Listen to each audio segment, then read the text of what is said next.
Leslie, ¿cómo estás? Buen día. Muy bien, muchas gracias. Muy contenta aquí. Nosotros también felices de tenerte de este lado con un tema que no es un tema de moda, más bien le hemos puesto El título. nombre a algo que ya venía ocurriendo desde hace tiempo, que es el bullying, y ahora lo vamos a acotar en el tema de la primaria, ¿no?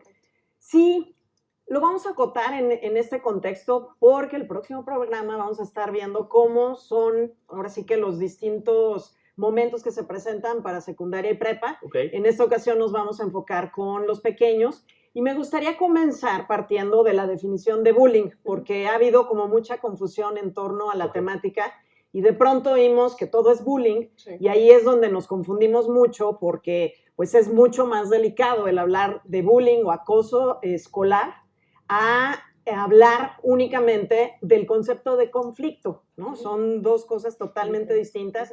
Sin embargo, en nuestra sociedad, pues todo se ha etiquetado y categorizado como bullying. La misma canasta, digamos. Sí, y esto se vuelve muy peligroso porque al final los propios pequeños o adolescentes que están experimentando el bullying se van etiquetando, ¿no? Como que lo pueden definir. Tú eres el buleador, yo soy el buleado y todo es bullying. Eso sin mencionar la connotación que tiene hacia papás que pues normalmente llegan en una reclamación a una institución educativa en el están buleando a mi hijo. Entonces cuando se hace toda una investigación, pues dices es que no es un caso de bullying, pero al no existir este conocimiento en torno a lo que sí es el bullying, pues todo se va a la canasta del bullying. Entonces, la diferencia principal entre el bullying y el conflicto que puedes tener en la vida diaria se centra en la intención de una acción, ¿no? Okay.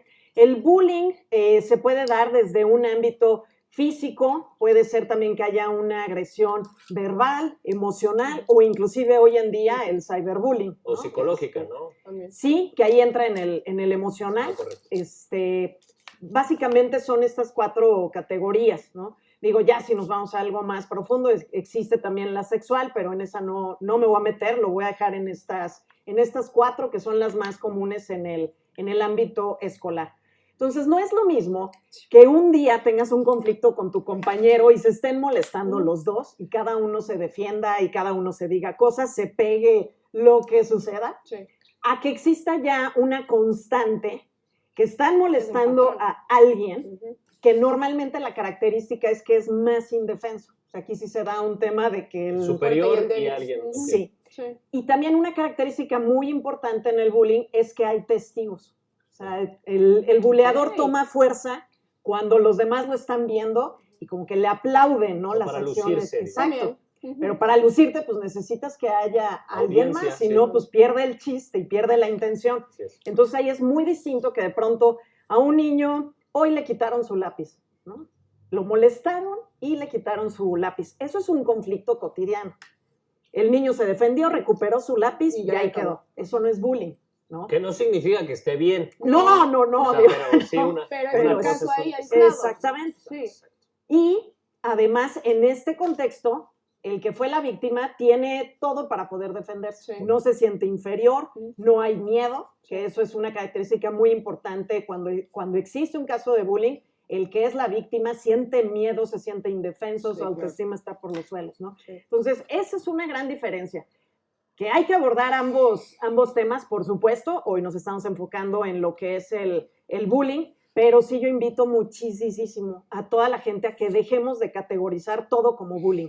Porque sí está impresionante el contexto psicológico que se puede desencadenar al que pues, todo el mundo es víctima, ¿no? Y pues no sucede así. Entonces hay que aprender a diferenciar mucho, porque entonces sí, una vez que identificas un caso de bullying, se puede realmente tratar o solucionar e inclusive la recomendación y lo que debiéramos evitar es que se presente el bullying, sino tener una estrategia preventiva en las escuelas para que esto no suceda.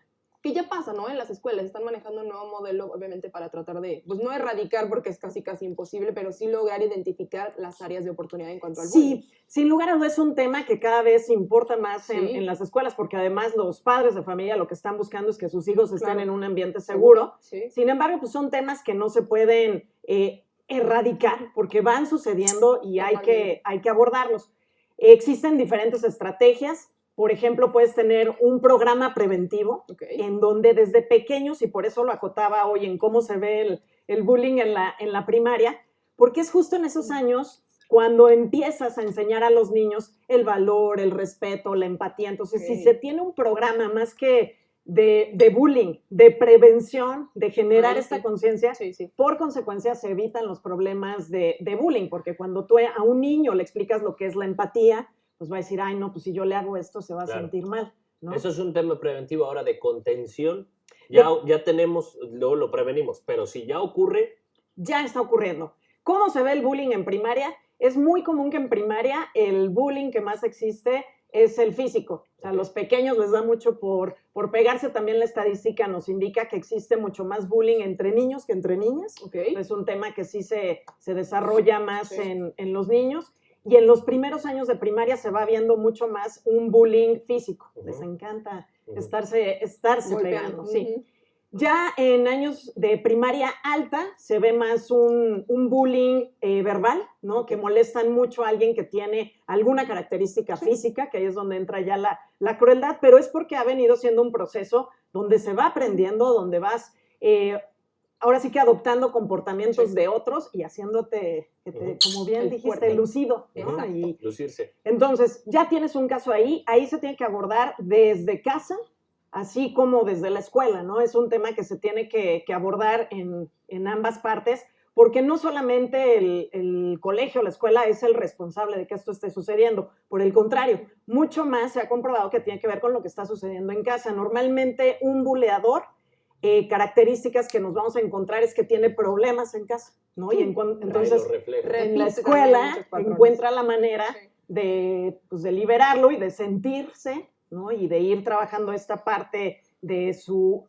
propio dolor y su autoestima a través de molestar a otros, ¿no? Ahora ya compartiste un poco lo que se tiene que hacer en la escuela en función del bullying, el tema preventivo y también de contención un poco. En casa, ¿qué tenemos que hacer los padres?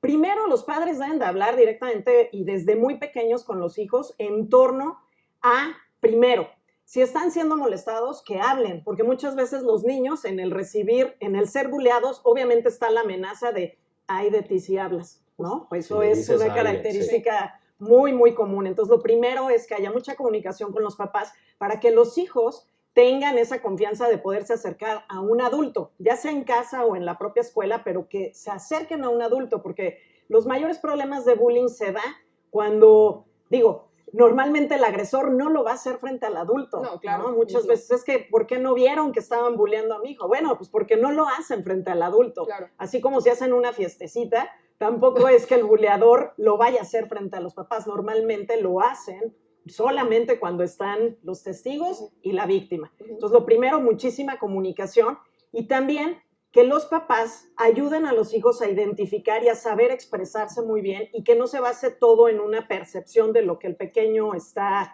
viviendo, sino que los ayuden a describir situaciones puntuales de cómo están siendo buleados, qué acciones en particular les están haciendo, quién lo está haciendo, en qué momento.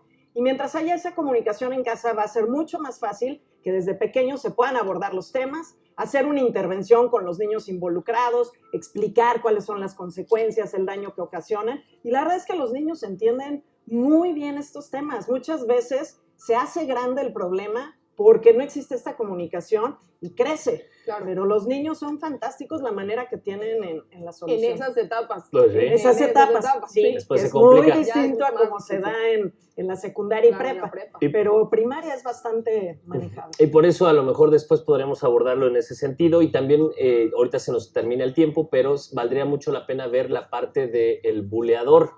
Porque el buleador también tiene papás, el buleador también está reflejando cuestiones. Entonces, aquí muchas veces el enfoque lo vemos desde mi hijo está siendo buleado, Claro. pero ¿qué tal si tu hijo es el que está molestando a los demás? Como papá también ahí tienes una responsabilidad y valdría mucho la pena abordarla en próximas pláticas. Eso, el próximo programa lo vamos a platicar. Eso. Gracias, mi querida Marce. Vamos a una pausa comercial, no se vayan estos contenidos.